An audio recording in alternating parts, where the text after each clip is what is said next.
This channel is what studying abroad dreams are made of. Do subscribe and hit the bell icon. Welcome back to our iSchoolConnect channel. Like every other week, we are going to share you with really interesting content about studying abroad. And this week, I'm going to share you my experience of how I apply for US student visa. So let's get into it. First part is that you have to fill out 2 forms before you get into the US Embassy for an appointment. The first one is SEVIS, which stands for US in Exchange Visitor Information System.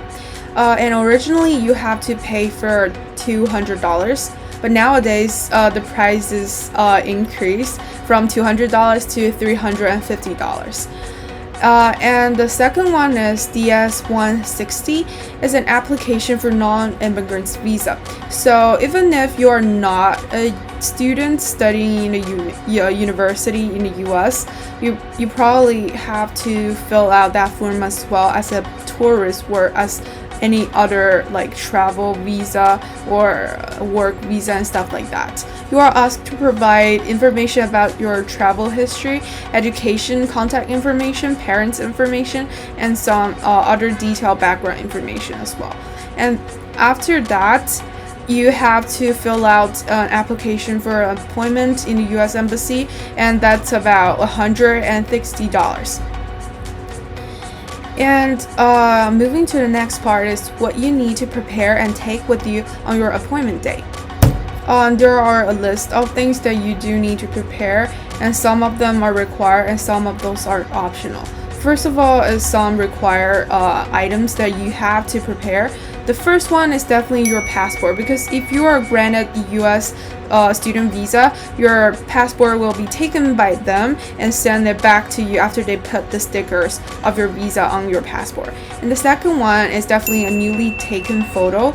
It has to be taken within 6 months because your appearance might slightly change in the past few years. So you definitely need to provide them with a newly taken one.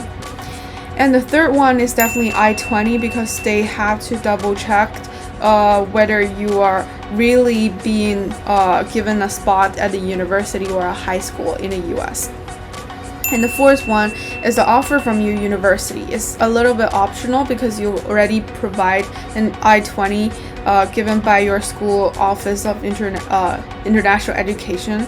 So you don't necessarily have to bring it, but I highly recommend you to prepare it just to make sure if they want to see that one.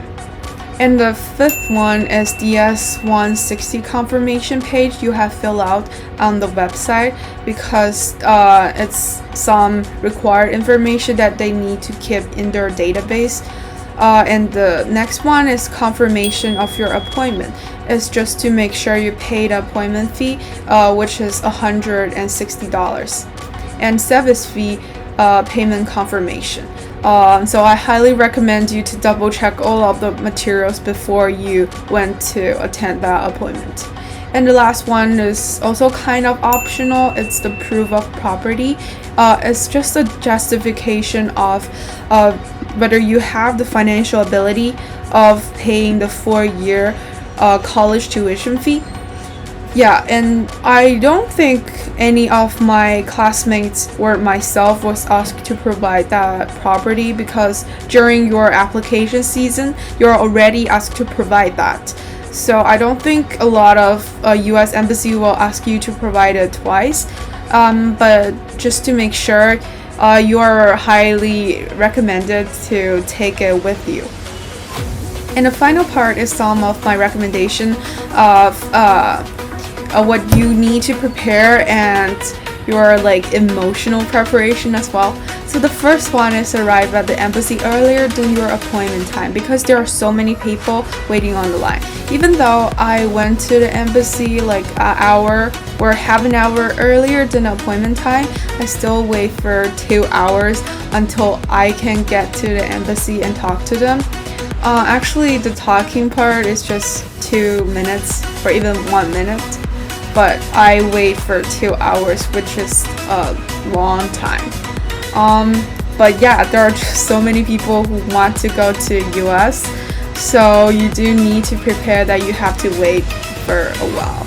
And the second one is prepare a few highly asked questions like which university are you going to attend, who will pay your tuition, and what is your major.